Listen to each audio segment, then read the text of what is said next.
Welcome to our tutorial on how to create a chat shortcut in WhatsApp with the latest updates. Let's go through the steps together. To start the process, launch WhatsApp on your Android phone, providing you with the platform to create convenient shortcuts for your chats for quick access. Open the specific chat for which you want to add a shortcut to your home screen, ensuring easy and instant access to your conversations. Tap on the three-dot icon located at the top right corner of the chat screen to reveal a menu of additional options and settings. From the menu that appears, choose Add Shortcut to initiate the process of adding a shortcut for the selected chat.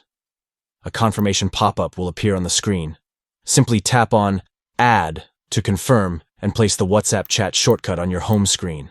By following these easy steps, you can create personalized shortcuts for your important WhatsApp chats, making it more convenient to stay connected with your contacts.